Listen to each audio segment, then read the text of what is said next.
Olá, amigos do canal. Sejam bem-vindos. E por favor, ajude nosso canal a crescer. Curte, compartilhe e inscreva-se. Naquela noite, o frio parecia cortar até os ossos. Eu, Carla, estava sentada no banco da ambulância, tentando aquecer as mãos com uma xícara de café ralo. Era só mais uma noite típica no SAMU. Silêncio cortado de vez em quando por um rádio que estalava. Vinícius, meu parceiro, cochilava no volante, mas sabia que bastava o bip de um chamado para ele estar de pé, pronto. Quando o rádio finalmente tocou, o operador avisou. Acidente na BR-282, ônibus tombado, possíveis vítimas. A gente sabia o que isso significava. Correria, pressão e uma cena que nunca seria esquecida. Pronto para a ação, Vinícius? Perguntei, tentando aliviar a tensão com um sorriso. Ele só balançou a cabeça enquanto ligava o motor. Chegamos rápido. O local era um trecho isolado, com a neblina tão densa que parecia um véu vivo ao redor do ônibus tombado. Os faróis piscavam intermitentes, como se ainda estivessem pedindo ajuda. A estrada estava molhada e havia marcas de derrapagem que terminavam perigosamente perto da ribanceira. Descemos com o kit de resgate. Meu coração estava disparado, mas nada me preparou para o que vi. Entre as árvores ao lado da estrada, uma figura encapuzada nos observava. Não dava para ver o rosto, mas o jeito como estava ali, parado, fixo, fazia minha pele arrepiar. Quando me virei para avisar Vinícius, a coisa simplesmente sumiu. Carla, você tá bem? Parece que viu um fantasma. Desses, ele riu, mas eu não consegui responder. Algo ali não estava certo. Entramos no ônibus. O cheiro de gasolina misturado com sangue era sufocante. 4 crianças estavam jogadas nos bancos. 3 delas pareciam inconscientes, enquanto a quarta, bem, ela não estava ali. Tinha uma mochila ensanguentada largada no chão, mas nenhuma pessoa para quem pertencesse. Cadê o dono disso aqui? Perguntei, tentando soar calma, mas a minha voz saiu trêmula. Vinícius só deu de ombros enquanto checava os sinais vitais das crianças. Foi quando ouvi. Primeiro parecia um sussurro, como se o vento estivesse brincando entre os galhos. Mas conforme eu me movia, o som ficava mais alto, mais próximo. Quando olhei para trás, juro que vi algo passando pela janela do ônibus. Vinícius, você ouviu isso? Perguntei. Ele fez que não com a cabeça, mas estava claro que ele também sentiu. Estava tudo errado. Foi então que ele saiu do ônibus para buscar mais equipamentos. Fica de olho nelas, Carla. Eu assenti, mas meu coração estava gritando para a gente ir embora dali. Quando ele voltou, o pior aconteceu. Uma das crianças tinha sumido e no chão havia marcas de algo sendo arrastado na direção da floresta. Carla, isso não faz sentido. Quem ou o que levaria uma criança? Eu não tinha resposta. Só sabia que algo nos observava, algo que não era humano. Decidimos seguir as marcas. Tínhamos que achar aquela criança. Não era nem uma questão de escolha, era nosso trabalho. A trilha era estreita e úmida, e o nevoeiro parecia engolir qualquer coisa que se afastasse mais de 2 metros. Cada passo era acompanhado por um barulho que não vinha de nós. Carla, tá ouvindo isso? Parece passos. Vinícius estava tão tenso quanto eu. A trilha nos levou a uma clareira. No meio, pendurada numa árvore enorme, estava a mochila da criança desaparecida. Tinha sangue nela, sangue fresco. Meu Deus, o que está acontecendo aqui? Murmurei, sem esperar resposta. O silêncio foi minha única companhia, até que um som gutural ecoou. Vinícius me puxou pelo braço. A gente precisa sair daqui. Mas antes de conseguirmos dar 2 passos, vimos. Uma sombra alta e sem forma surgiu entre as árvores. Ela não tinha olhos, mas eu sabia que estava nos encarando. Vinícius apontou a lanterna e a coisa simplesmente se dissipou. Não sumiu, só se espalhou como fumaça. Voltamos correndo para o ônibus. Lá, enquanto tentávamos processar tudo, encontrei algo debaixo de um dos bancos. Um diário velho, com a capa rasgada. Quando abri, as primeiras palavras me fizeram gelar. Aqueles que entram jamais saem. As páginas seguintes estavam cheias de rabiscos e desenhos, figuras encapuzadas, símbolos estranhos e uma frase repetida várias vezes. Ele está sempre à espreita. Enquanto eu tentava entender o que era aquilo, o som do motor do ônibus me fez saltar. Ele estava desligado, mas o veículo tremia, como se algo o estivesse empurrando. Então, a buzina disparou sozinha, um som ensurdecedor que ecoou na floresta. Saímos do ônibus e foi aí que vimos pegadas humanas, descalças, circulando o veículo. Mas não havia ninguém ali. Eu não sei o que estava acontecendo, mas uma coisa era clara: aquilo não ia acabar bem. O desespero começou a tomar conta. A cada minuto, a sensação de que não sairíamos dali com vida aumentava. Vinícius estava tentando manter a calma, mas eu via nos olhos dele que ele também estava apavorado. Carla, isso não é normal. Não tem lógica nenhuma. Crianças desaparecendo, pegadas. O que está acontecendo aqui? Ele sussurrou, tentando esconder o pânico. As pegadas que circulavam o ônibus levavam para uma trilha ainda mais estreita, quase invisível no meio da vegetação. Vinícius hesitou, mas eu sabia que tínhamos que seguir. Se tem chance de achar a criança, a gente precisa tentar, Vini. Ele respirou fundo e concordou com um aceno. Depois de caminhar por alguns minutos, a trilha terminou em algo que parecia um antigo santuário. Era uma caverna pequena, com a entrada parcialmente escondida por galhos e musgo. Dentro havia um altar improvisado. Velas apagadas estavam espalhadas e a parede estava coberta de símbolos. Você está vendo isso? É como se fosse, sei lá, coisa de ritual. Vinícius iluminou os símbolos com a lanterna. Eu mal conseguia respirar. Era como se o ar ali dentro fosse mais pesado, mais denso. No altar havia uma placa de metal enferrujada, com inscrições quase apagadas. Depois de alguns segundos analisando, consegui decifrar as palavras. A vigia nunca dorme. A vigia nunca perdoa. De repente, o diário que eu tinha encontrado começou a fazer um barulho estranho. Quando o abri, as páginas estavam se preenchendo sozinhas, como se uma mão invisível estivesse escrevendo. A frase que surgiu me arrepiou até a alma. Eles estão aqui. Foi nesse momento que ouvimos. Um som gutural, baixo, como uma respiração que vinha de todos os lados. Vinícius puxou meu braço e nós corremos. Corremos como se nossas vidas dependessem disso. E talvez dependessem mesmo. Quando finalmente saímos da caverna, o som continuava atrás da gente. Não era um animal, não era humano. Era algo que eu não sabia explicar. De volta à estrada, nos deparamos com um homem cambaleando. Ele parecia perdido, com as roupas rasgadas e o olhar vazio. Socorro! Vocês precisam sair daqui, ele murmurou antes de desabar no chão. Vinícius e eu o carregamos para o ônibus e tentamos estabilizá-lo. Ele estava pálido, quase sem forças, mas conseguiu murmurar: eles nunca vão deixar vocês irem, nunca. Esse homem era Henrique, e a história que ele nos contou só tornou tudo ainda pior. Ele disse que anos atrás sofreu um acidente naquele mesmo trecho da rodovia com o mesmo ônibus. Disse que sobreviveu, mas nunca conseguiu deixar aquilo para trás, literalmente. Eles atraem pessoas para cá, sempre assim. É o farol. Ele não salva ninguém, ele chama para a morte.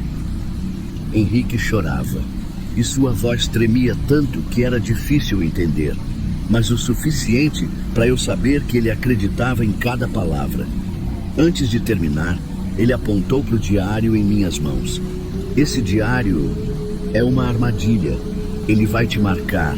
Vocês precisam destruir isso antes que seja tarde demais. O problema?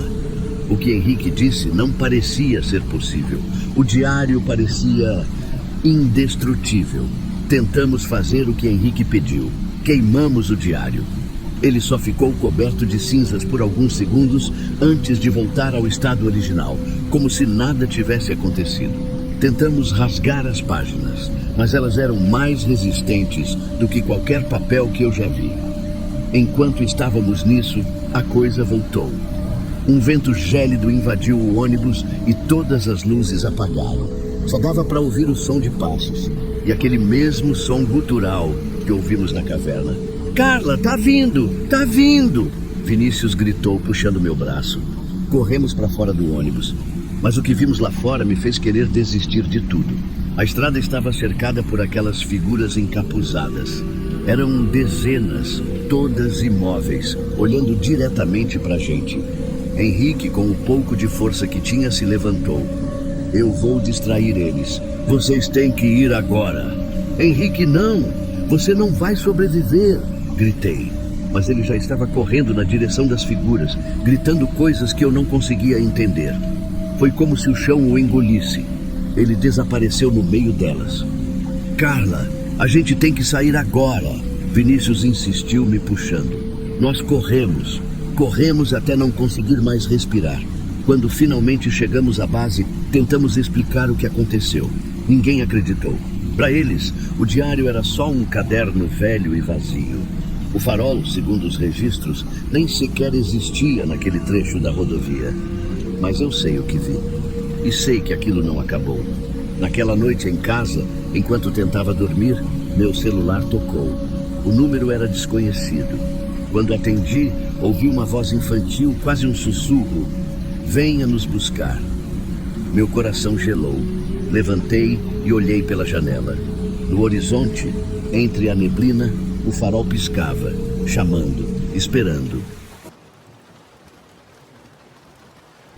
Eu nunca fui de acreditar nessas coisas de histórias assombradas. Sempre fui mais cético, sabe? Mas tem coisas que, quando você vive na pele, não dá para simplesmente ignorar. Isso aconteceu comigo e com Clara, minha parceira no SAMU, num plantão que parecia ser como qualquer outro.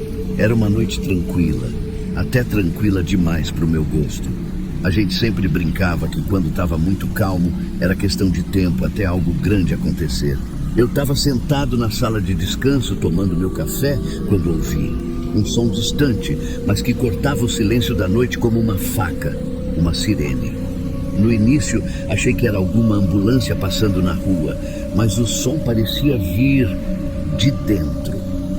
Olhei para Clara, que estava ali mexendo no celular, e ela levantou a cabeça devagar, com uma expressão confusa. Tiago, você está ouvindo isso? Ela perguntou, e eu só balancei a cabeça. O som vinha do pátio, onde as ambulâncias ficavam estacionadas. Mas era impossível, todas estavam desligadas. Fomos juntos, meio a contragosto, investigar. Quando a gente saiu para o pátio, lá estava ela. Uma ambulância antiga que todo mundo sabia que estava fora de uso há anos, com as luzes piscando e a sirene berrando. Cheguei mais perto, mas tinha algo errado. A cabine estava vazia, nenhuma alma dentro. Clara, sempre mais sensível a essas coisas, parecia desconfortável. Ela hesitou antes de se aproximar. Tiago, isso está errado. Essa ambulância nem devia estar funcionando. Eu concordava, mas tentei racionalizar. Deve ser um curto-circuito ou sei lá. Vamos desligar isso.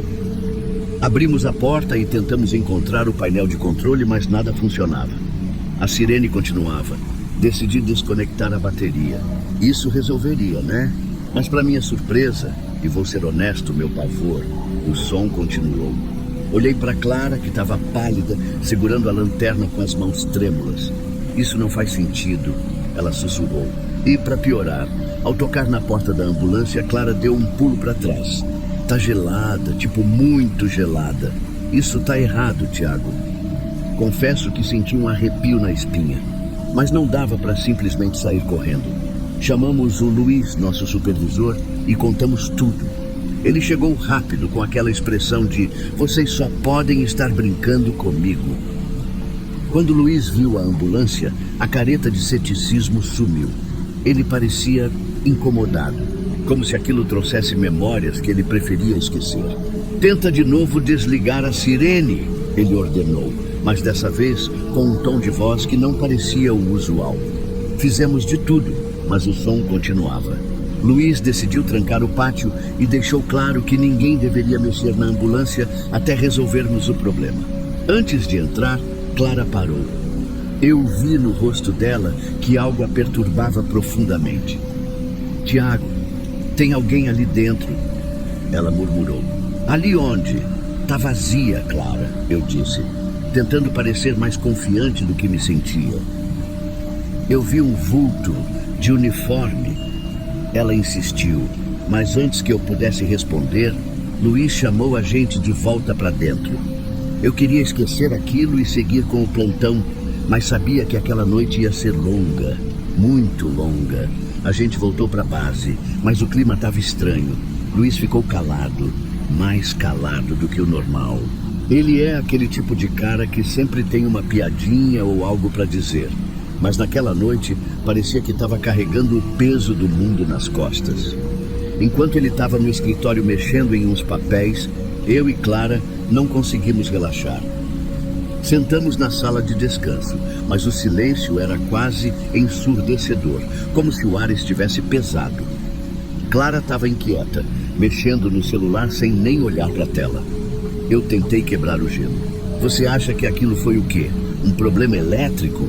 Perguntei, sabendo que a resposta não ia me convencer. Clara me encarou com aqueles olhos sérios. Tiago, você viu, não tinha nada de normal naquela ambulância. E eu juro que vi alguém ali dentro. Era um homem, ele estava de uniforme.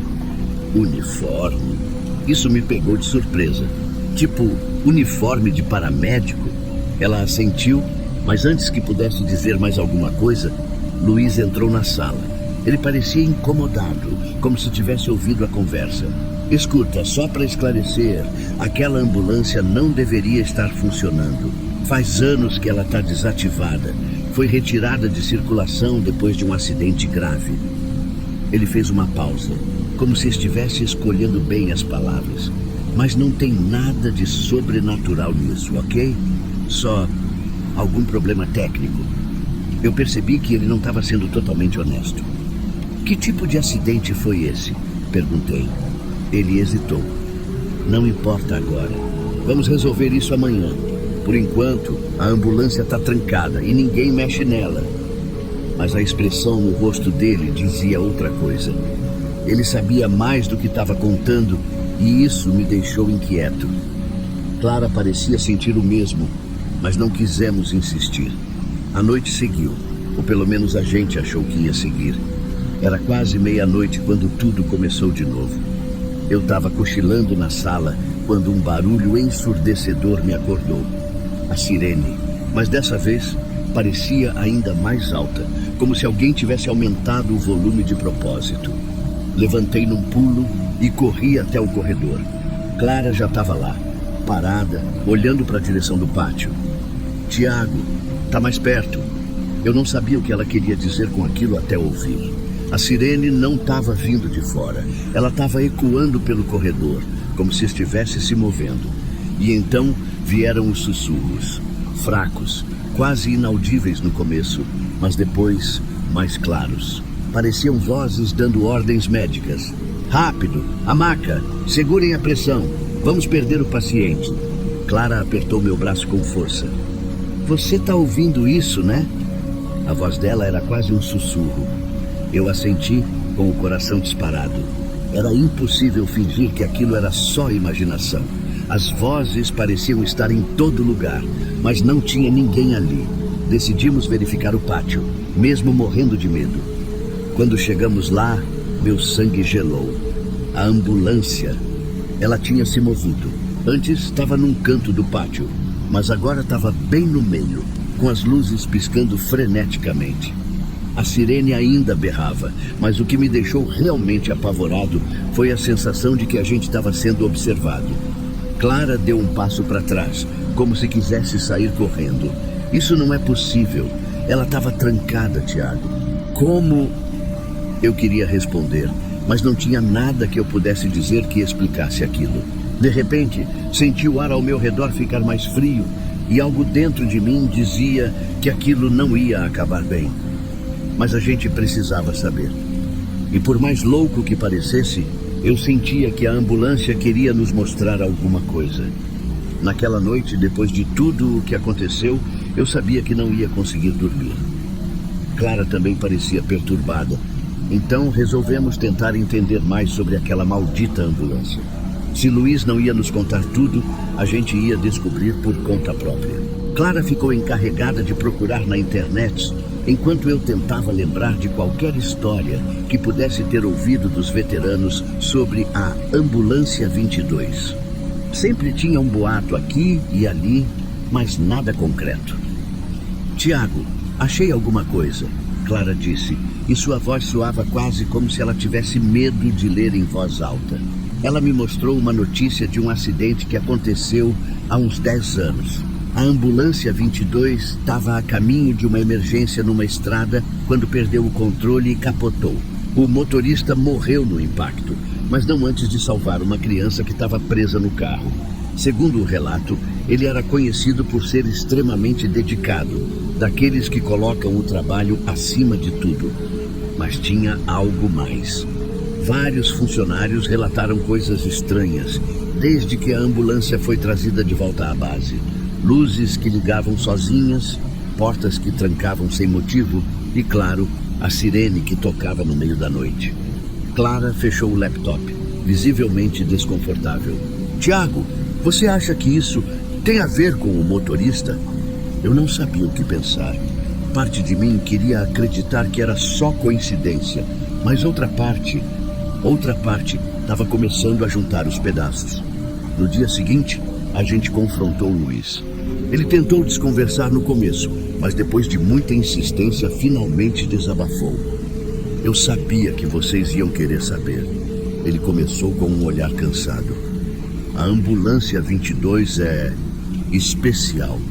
Eu não sei explicar. Depois do acidente, ela nunca mais foi a mesma. Mas ninguém acredita nessas coisas, então eu sempre fiquei quieto. Só achei que se a gente a mantivesse longe de uso, nada mais ia acontecer. E por que não destruíram ela logo? Clara perguntou, cruzando os braços. Luiz suspirou. Tentamos. Ela foi levada para ser desmanchada, mas o caminhão que a transportava capotou no caminho. Ninguém se machucou, mas a ambulância voltou para cá, como se quisesse ficar. Aquilo foi a gota d'água. Clara e eu decidimos que precisávamos fazer alguma coisa. Não dava mais para ignorar. Naquela noite, enquanto discutíamos o que fazer, Clara teve a ideia mais maluca de todas. E se ele só quer terminar o trabalho dele? Talvez o motorista, o espírito, esteja preso aqui tentando salvar mais uma vida. Eu ri de nervoso. Clara, isso é coisa de filme. Como a gente vai ajudar um espírito? Eu não sei, Tiago, mas ele claramente quer alguma coisa. Na manhã seguinte, a ambulância não estava mais no pátio. Luiz, você mexeu nela? Perguntei, sentindo um frio na espinha. Não, ele respondeu, parecendo tão assustado quanto a gente. Eu juro, eu não toquei naquilo. A 22 tinha sumido. E não importava o quão absurdo parecesse, eu sabia que aquilo ainda não tinha acabado. Alguns dias depois, Clara e eu fomos chamados para atender uma emergência numa estrada deserta. O tipo de caso que sempre deixa a gente com um pé atrás. Quando chegamos, o cenário era de arrepiar. Um carro tombado com uma família inteira presa lá dentro. Mas não foi isso que me deixou com a boca seca. Foi a ambulância 22 estacionada logo à frente, com as luzes piscando como se estivesse nos esperando. Isso só pode ser brincadeira, Clara sussurrou, mas eu já estava saindo da nossa ambulância. A sirene da 22 começou a tocar assim que a gente se aproximou, mas dessa vez não era um som ameaçador. Era quase um chamado. Quando olhei pela janela, vi uma figura sentada no banco do motorista. Ele não me encarou, mas apontou para o carro acidentado. Sem pensar duas vezes, Clara e eu começamos a trabalhar. Conseguimos tirar a família de dentro, mas enquanto fazíamos isso, eu senti uma presença ao meu lado, como se alguém estivesse nos ajudando. Quando terminamos, olhei de volta para 22. A sirene parou e a figura desapareceu. E então, como se nunca tivesse estado lá, a ambulância simplesmente sumiu. A família sobreviveu e a gente voltou para a base em silêncio. Nunca falamos muito sobre o que aconteceu naquela noite, mas toda vez que lembro, não consigo evitar um arrepio. Eu não sei o que era aquilo, mas sei de uma coisa. A ambulância 22 cumpriu seu último plantão. Oi, pessoal. Vocês não têm ideia do que eu vivi naquela noite. Meu nome é Lívia e eu sou paramédica há uns bons anos. Já vi muita coisa por aí, mas o que vou contar hoje, bom, isso mexeu comigo de um jeito que até agora eu sinto calafrio só de lembrar. Era uma daquelas noites que parece que a própria natureza está revoltada, sabe? Chuva forte, trovões assustadores e o céu tão escuro que nem parecia ter estrelas. Eu estava na base do SAMU, conversando com o Rafael, o motorista com quem eu fazia plantão naquela semana. O cara é gente boa, bem tranquilo, mas naquela noite ele estava meio esquisito, sabe? Até comentou que tinha um pressentimento ruim. Eu ri, mas por dentro fiquei meio encucada. Aí veio o chamado: acidente na BR-116, próximo a Guaratinguetá. Só isso já era motivo para ficar apreensiva, porque aquele trecho é complicado. Mas enfim, colocamos a ambulância para rodar e seguimos para lá. Quando chegamos perto do local indicado, a chuva parecia ainda mais forte. Os faróis da ambulância iluminavam a estrada cheia de lama e foi aí que eu vi uma menina. Ela estava parada ali, no meio da chuva, usando um vestido branco. Devia ter uns 10 anos no máximo. Mas o que me gelou a espinha foi o olhar dela. Não parecia o olhar de uma criança. Era sério, profundo, quase vazio. Ela levantou a mão e apontou para um trecho mais escuro da estrada. Eu e o Rafael nos olhamos. Ele murmurou: "O que uma criança está fazendo aqui sozinha nessa chuva?" Eu não soube responder. Só desci da ambulância para perguntar se ela estava bem. Quando cheguei perto, ela sussurrou: "Ajude-os antes que seja tarde." E foi só isso. Sem pensar duas vezes, seguimos a direção que ela indicou. Foi quando vimos o carro tombado numa vala, com água escorrendo ao redor. Descemos com o kit de resgate e, meu Deus, a cena era tensa. O carro estava capotado e dava para ouvir um leve som de água batendo nas ferragens. Fomos rápido. Havia 2 pessoas dentro do carro, um homem e uma jovem mulher, ambos desacordados em estado crítico. Enquanto estabilizávamos o homem, senti um arrepio. Aquele tipo que começa no pescoço e desce pela espinha. Olhei ao redor procurando a menina. Nada. Rafael também notou o sumiço. De repente, o homem resgatado abriu os olhos, por um segundo só, e murmurou algo que parecia impossível de ignorar. "Ela não nos deixa ir." Eu e Rafael congelamos. Olhamos um para o outro, sem saber o que aquilo significava. Voltamos para a ambulância com as vítimas, mas a sensação de que algo não estava certo ficou grudada na gente. Aquela noite ainda guardava surpresas que eu nunca vou esquecer. Quando voltamos para a ambulância, parecia que o ar tinha ficado mais pesado. Era como se aquele trecho da estrada ainda estivesse agarrado em mim e no Rafael. Colocamos as vítimas nos equipamentos, fizemos o básico para estabilizar e seguimos para o hospital. Mas o que aconteceu no caminho foi o tipo de coisa que não tem explicação fácil. A jovem mulher que resgatamos começou a se mexer. Até aí tudo bem, né? Era normal ela acordar com o movimento da ambulância. Só que quando ela abriu os olhos parecia desesperada. Segurou meu braço com força e o que ela disse me fez gelar. "Não deixem ela voltar. Pelo amor de Deus, não deixem ela voltar." Eu tentei acalmá-la. Falei que estava tudo bem, que ela estava em segurança. Mas ela repetia isso, com a voz cada vez mais fraca, até que desmaiou de novo. Olhei para o Rafael e ele estava branco como uma folha de papel. "Você viu ela?" Ele me perguntou com a voz tremendo. "Quem?" "A menina, pelo retrovisor. Ela estava olhando para a gente, parada no meio da estrada." Eu queria dizer que ele estava só nervoso, mas a verdade é que eu também senti que aquela história estava muito errada. A cada quilômetro, meu coração parecia bater mais forte, como se algo ou alguém estivesse nos seguindo. Quando chegamos no hospital e entregamos as vítimas, eu só queria ir embora. Mas aí foi quando vi aquilo. No fundo da ambulância, bem no canto, estava um ursinho de pelúcia molhado. Só que esse brinquedo não estava lá antes. Tenho certeza. Olhei para o Rafael e ele ficou imóvel. Lívia, isso não é nosso. Peguei o ursinho e só de tocar nele minha mão ficou fria, como se estivesse segurando gelo. Eu queria jogar fora, mas alguma coisa me impediu. Como se aquele brinquedo tivesse alguma importância. Guardei na minha mochila sem nem pensar direito no porquê. No dia seguinte, a curiosidade começou a me corroer. Eu sabia que precisava voltar àquele lugar. Chamei o Rafael e ele relutou um pouco, mas acabou topando. Quando chegamos na estrada, o clima estava diferente. Não tinha mais chuva, mas o ar ainda parecia carregado, como se o lugar guardasse um segredo pesado. Descemos do carro e fomos até a vala onde o acidente tinha acontecido. E aí encontramos as fotos. Eram fotos antigas, espalhadas pelo chão, em meio à lama. Em uma delas, dava para ver claramente o homem e a jovem mulher que resgatamos. Só que ao lado deles estava a menina. Isso não faz sentido, murmurei. A foto parecia muito antiga, mas a menina era a mesma que vimos na noite anterior. Não era possível. Era como se o tempo não tivesse passado para ela.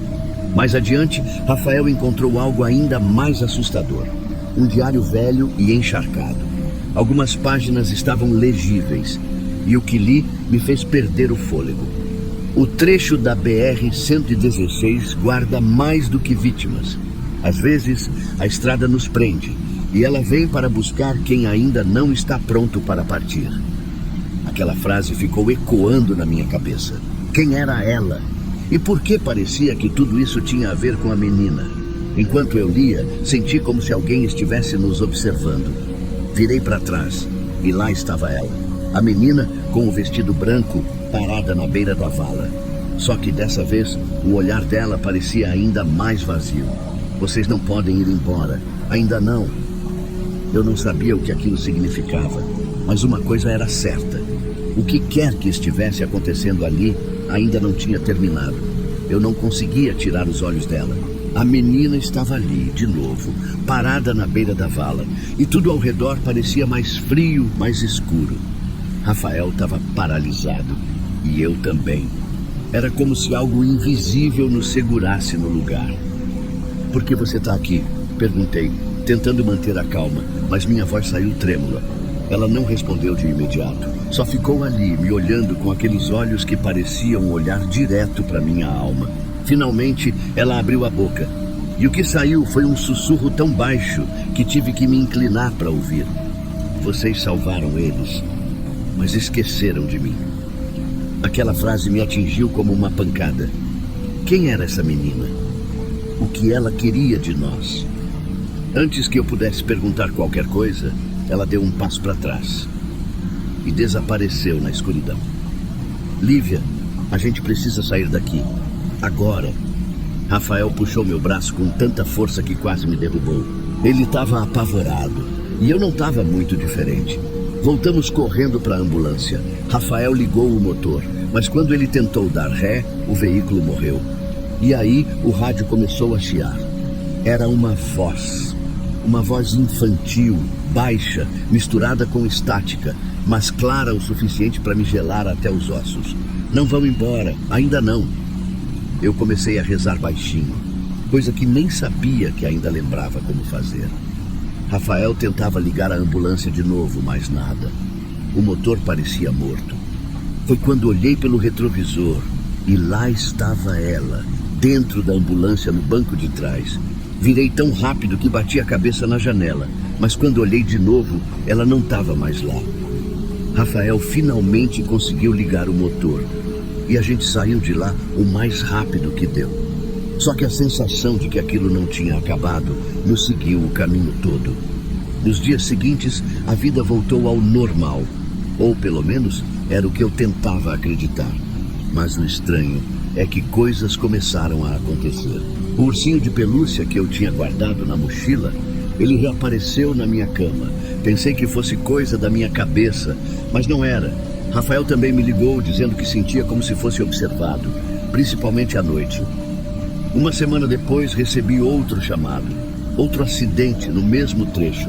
Quando cheguei lá, a cena era quase idêntica. Um carro capotado, vítimas presas nas ferragens. Mas dessa vez eu não vi a menina. Só que eu senti, enquanto a gente resgatava as vítimas, algo caiu do bolso de uma delas. Uma foto.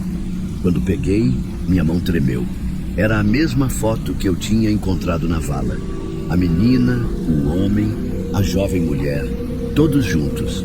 Quando terminei o plantão e voltei para casa, o rádio da ambulância chiou novamente. Dessa vez, a voz dela estava mais clara, mais forte. Ainda não terminou. E foi aí que eu entendi. A estrada, aquela estrada, nunca vai deixar ninguém realmente ir embora.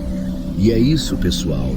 Eu não sei se algum dia vou entender completamente o que aconteceu naquela noite. Mas se um dia vocês passarem pela BR-116, próximo a Guaratinguetá, prestem atenção. Talvez, só talvez, vocês vejam uma menina de vestido branco. Se virem, não parem. Fiquem seguros e até a próxima. Se alguém tivesse me avisado que trabalhar no SAMU poderia envolver mais do que salvar vidas, talvez eu tivesse pensado 2 vezes antes de aceitar o emprego. Meu nome é Renato e trabalho como paramédico há mais de 10 anos. Já vi muita coisa. Acidentes horríveis, gritos de desespero e até pessoas partindo diante dos meus olhos. Mas nada, nada mesmo, me preparou para o que eu e Clara enfrentamos naquela ambulância. Clara era minha nova parceira. Chegou há pouco tempo, cheia de energia e perguntas. Eu já tinha me acostumado com o silêncio dos turnos noturnos, mas ela falava pelos cotovelos. Renato, por que essa ambulância tem essas manchas de sangue? Perguntou enquanto me ajudava a organizar o equipamento. Olhei para ela e dei um sorriso de canto, meio sem paciência. Isso aí, coisa de resgate, Clara. Não importa o quanto limpem, parece que o sangue fica impregnado no veículo.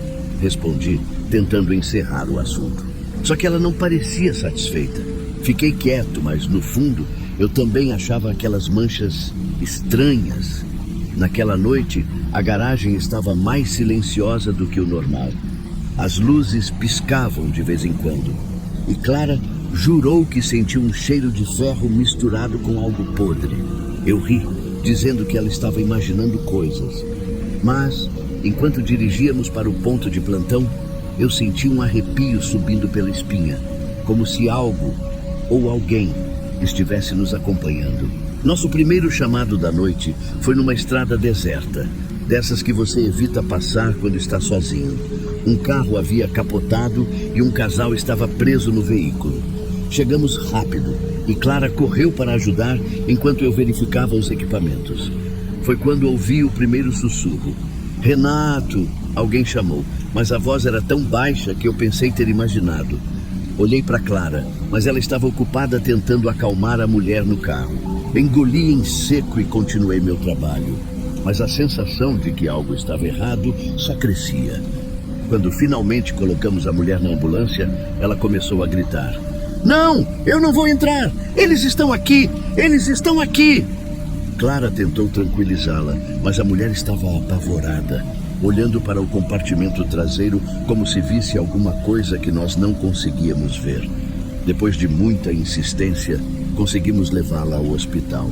Assim que ela saiu do veículo, Clara apontou para uma nova mancha de sangue no chão da ambulância. Você limpou isso antes de sairmos, não limpou?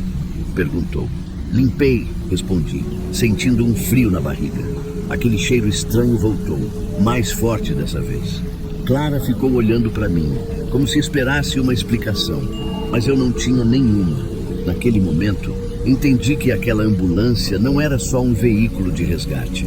Ela carregava algo mais, algo que não podíamos ver, mas que definitivamente estava lá. Depois daquela noite, Clara ficou obcecada com a ambulância. Enquanto eu tentava seguir em frente, ela insistia em pesquisar sobre o veículo.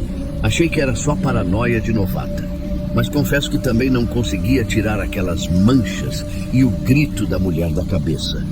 Alguma coisa naquela ambulância simplesmente não fazia sentido. No nosso intervalo entre plantões, ela apareceu com um monte de papéis.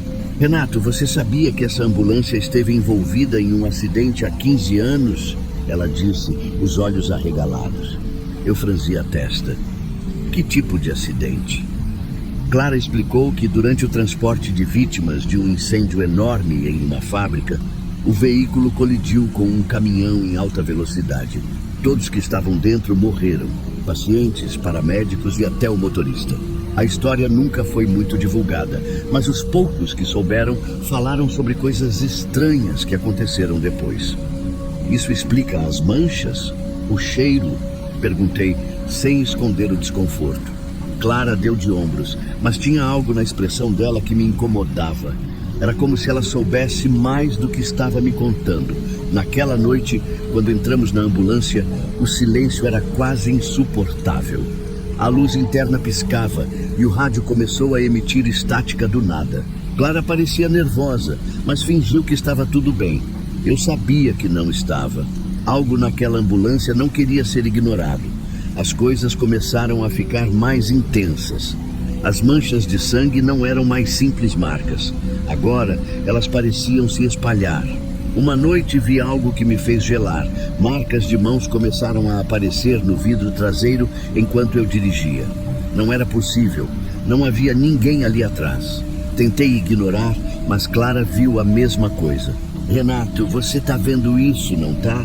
Ela perguntou. A voz quase um sussurro. Eu só consegui balançar a cabeça. Era real. As coisas pioraram durante um chamado.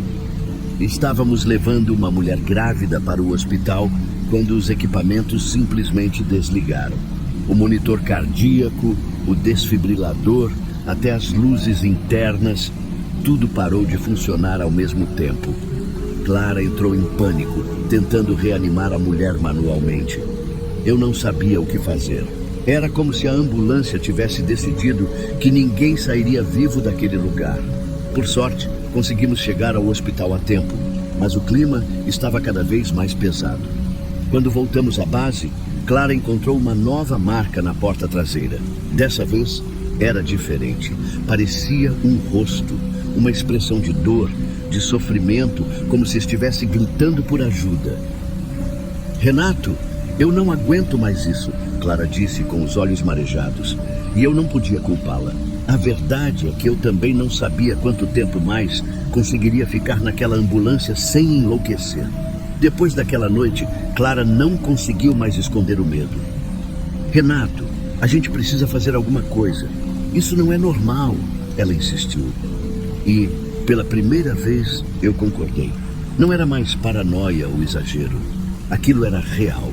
As manchas, os vultos, os sussurros estavam ficando cada vez piores. Foi quando Clara sugeriu chamar uma médium. Confesso que no início eu ri. Não porque achava engraçado, mas porque era tão absurdo que parecia a única saída.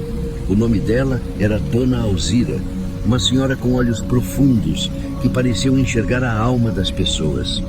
Quando ela entrou na ambulância, a expressão dela mudou instantaneamente. Essa ambulância está carregada, disse Alzira, olhando fixamente para o compartimento traseiro.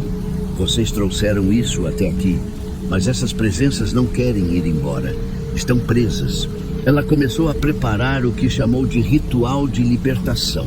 Acendeu velas, espalhou sal pelo chão da ambulância e murmurou palavras que eu não entendia. Eu e Clara estávamos do lado de fora, observando tudo, quando as coisas começaram a acontecer. As luzes da ambulância piscaram como loucas, mesmo com o motor desligado. As portas traseiras se abriram sozinhas e o rádio, que estava sem bateria, começou a tocar estática. Clara segurou meu braço com tanta força que chegou a doer. Eu sentia o ar ficar pesado, como se algo invisível estivesse tentando nos expulsar. De repente, Alzira gritou: "Eles estão aqui, são muitos!" E foi nesse momento que vimos. Silhuetas começaram a aparecer nos vidros da ambulância. Mãos, rostos, sombras. Elas se moviam como se estivessem presas, tentando sair. Clara chorava baixinho e eu só conseguia pensar que tínhamos ido longe demais. Alzira continuou o ritual até tudo ficar em silêncio. Eles ainda não partiram completamente, mas agora vocês sabem o que estão enfrentando. Essa ambulância precisa ser desativada. É o único jeito. Depois daquela noite, não restava outra opção. Relatamos tudo ao supervisor, que obviamente não acreditou na história dos fantasmas, mas aceitou desativar o veículo. A ambulância foi enviada para um depósito, onde ficaria esquecida entre outros carros antigos e inutilizáveis. No dia em que ela foi levada, algo estranho aconteceu. Eu e Clara estávamos assistindo de longe quando ouvimos um som familiar. A sirene. A ambulância estava desligada, sem bateria, mas a sirene soava alta, como um grito de despedida. Alguns colegas riram, dizendo que era só uma falha elétrica. Mas nós sabíamos a verdade.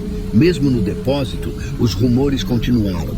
Diziam que à noite as luzes da ambulância ainda piscavam e quem passava por perto jurava ouvir sussurros vindos de dentro. Eu nunca mais fui lá para conferir. Para mim, aquela ambulância tinha cumprido seu propósito. E seja lá o que estivesse preso nela, agora fazia parte de algo maior. Algo que ninguém deveria tentar entender. Hoje, quando conto essa história, sinto um arrepio no fundo da alma. Não sei se foram as vítimas do passado, uma energia acumulada ou algo além disso, mas uma coisa eu aprendi: nem tudo que está morto fica em paz.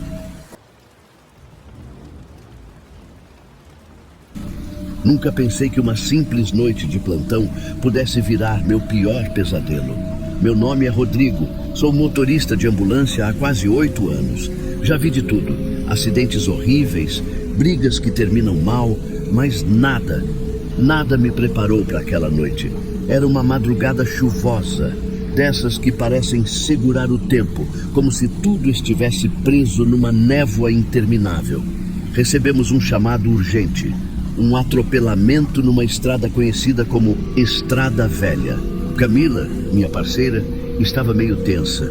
Ela era nova no trabalho, mas corajosa. Não sei o que seria de mim sem ela naquela noite. Pegamos a viatura e fomos direto ao local. A chuva dificultava a visão e o barulho dos limpadores de para-brisa era quase hipnótico. Quando chegamos, meu estômago revirou. Lá estava o homem estirado no asfalto, o corpo coberto de sangue. Parecia que ele tinha sido jogado com força. Camila ficou paralisada por alguns segundos, mas logo voltou a si e começamos a trabalhar.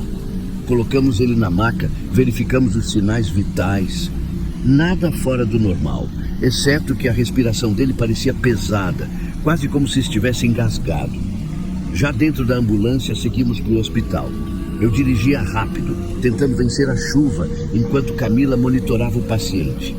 Foi então que as coisas começaram a ficar estranhas. Do nada, a respiração do cara simplesmente parou. "Rodrigo, ele está piorando!" gritou Camila. Antes que eu pudesse encostar o veículo, ouvimos um barulho alto, tipo uma pancada vindo do fundo da ambulância. Parados na beira da estrada, abrimos a porta traseira e o que vimos me deu arrepios. O homem que antes estava deitado, agora estava sentado, com os olhos arregalados e fixos na Camila. Ele murmurava algo, mas era incompreensível, quase como um idioma desconhecido. Camila tentou acalmá-lo, mas antes que ela chegasse perto, ele desmaiou de novo. Parecia morto dessa vez. Voltamos para a estrada sem entender o que tinha acabado de acontecer. Camila não conseguia tirar os olhos do paciente, enquanto eu tentava me concentrar no caminho. Só que o pior ainda estava por vir. Quando finalmente chegamos ao hospital, o desespero tomou conta. Assim que abrimos as portas da ambulância, ele não estava mais lá. O banco onde o colocamos estava vazio. Só que o mais estranho era a enorme poça de sangue que ficou no lugar. Camila e eu trocamos um olhar, e eu percebi que ela estava tão aterrorizada quanto eu. "Rodrigo, ele saiu enquanto a gente dirigia? Como isso é possível? A porta nunca abriu." Eu não sabia o que dizer. Fomos direto ao balcão de atendimento do hospital. Perguntei se alguém tinha visto um homem sair da ambulância. Nada. Ninguém viu nada. Pedi para verificarem as câmeras de segurança, mas nenhuma imagem mostrava alguém saindo ou mesmo a porta traseira abrindo. O paciente simplesmente sumiu. Enquanto Camila explicava o que tinha acontecido para os enfermeiros, algo chamou minha atenção.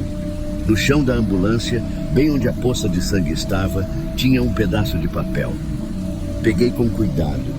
Estava encharcado de sangue, mas dava para ler algumas palavras borradas. A mensagem era curta e bizarra. Ajude-me. Estou preso. Voltei para a ambulância para limpar o banco. Não era a primeira vez que lidava com sangue, mas aquele parecia diferente. Era grosso, quase viscoso. E por mais que esfregasse, a mancha não saía completamente. Quando terminei, dei uma última olhada no banco e senti um arrepio na espinha. Parecia que a mancha estava se formando de novo, lentamente, como se o sangue estivesse voltando. Camila voltou para a ambulância e quando viu a mancha reaparecendo, ficou pálida. Isso não é normal, Rodrigo. Tem algo muito errado com isso tudo. Eu queria dizer algo para tranquilizá-la, mas como eu poderia? Nada daquilo fazia sentido. A única coisa que conseguimos fazer foi voltar ao local do atropelamento. Talvez lá encontrássemos alguma resposta. Chegando à estrada velha, tudo parecia ainda mais estranho. A chuva tinha parado, mas a atmosfera era pesada, como se o ar estivesse carregado de eletricidade. Procurei pelo menos algum rastro do homem que tinha nos socorrido. Sangue, marcas no asfalto, qualquer coisa. Não havia nada. Nem mesmo as marcas de freio da ambulância estavam lá. Enquanto andávamos pela estrada, ouvimos passos vindos do mato ao lado. Camila segurou meu braço com força. Você ouviu isso? Eu balancei a cabeça, tentando ignorar o nó na garganta. As sombras entre as árvores pareciam se mover, mas podia ser só a nossa imaginação. Ou não. Voltamos para a ambulância e o silêncio dentro do veículo era quase insuportável. Camila olhou para mim e disse o que eu estava tentando evitar pensar. Rodrigo, acho que esse cara nem era humano. Depois que Camila soltou aquela frase, eu ri, mas foi um riso nervoso. Não começa com essas ideias, Camila. Isso é coisa da nossa cabeça. Só que por dentro, eu sabia que ela podia estar certa. Nada daquela noite fazia sentido. De volta à base, enquanto tentávamos registrar o incidente, a mancha de sangue reapareceu, mais intensa e espalhada. Limpamos de novo. Esfregamos até nossos braços doerem. Não adiantou. Parecia que o sangue estava impregnado no banco, como se a ambulância tivesse absorvido aquilo. Camila não conseguiu dormir no dia seguinte, e nem eu. Foi ela quem sugeriu que investigássemos a tal estrada velha. Confesso que a ideia de cavucar o passado daquele lugar me deixava desconfortável, mas ao mesmo tempo eu precisava de respostas. Senão, aquilo ia me enlouquecer. Passamos horas pesquisando na internet e perguntando a pessoas da cidade. E, bem, não demorou para encontrarmos histórias bem estranhas sobre a estrada. Décadas atrás, um jovem foi atropelado ali e, segundo os jornais da época, ele estava sendo levado de ambulância para o hospital quando simplesmente desapareceu. Nunca encontraram o corpo. Foi aí que os boatos começaram. Motoristas relatavam ver uma figura ensanguentada na estrada pedindo ajuda, mas ao se aproximarem, ela sumia. Rodrigo, você está vendo o padrão, né? Disse Camila, com os olhos arregalados. Eu só balancei a cabeça. Era coincidência demais. E a coisa ficou ainda mais sinistra quando voltamos para a ambulância naquela noite. Eu juro, enquanto dirigíamos, senti como se tivesse alguém sentado no banco de trás. Olhei pelo retrovisor e por um segundo vi uma sombra que não deveria estar ali. Mais tarde, em casa, as coisas só pioraram. Comecei a sonhar com o homem. Ele estava sempre sentado na ambulância, me encarando com aqueles olhos fundos e vazios, murmurando coisas que eu não conseguia entender. Acordei suando frio várias vezes e a cada sonho eu sentia que ele queria me dizer algo, como se estivesse pedindo para eu fazer alguma coisa. Naquela mesma noite, Camila me ligou, completamente apavorada. Rodrigo, eu achei algo no pedaço de papel que pegamos na ambulância As palavras, elas formam datas e nomes. São pessoas que desapareceram na Estrada Velha. Aquilo foi o estopim. Eu sabia que não tinha como fugir mais. Precisávamos voltar lá e confrontar o que quer que fosse aquele mistério. Não era mais sobre medo, era sobre entender, sobre terminar o que começamos. Voltar para a Estrada Velha naquela noite foi como entrar num pesadelo consciente. O ar parecia mais pesado, como se algo invisível estivesse nos pressionando a desistir.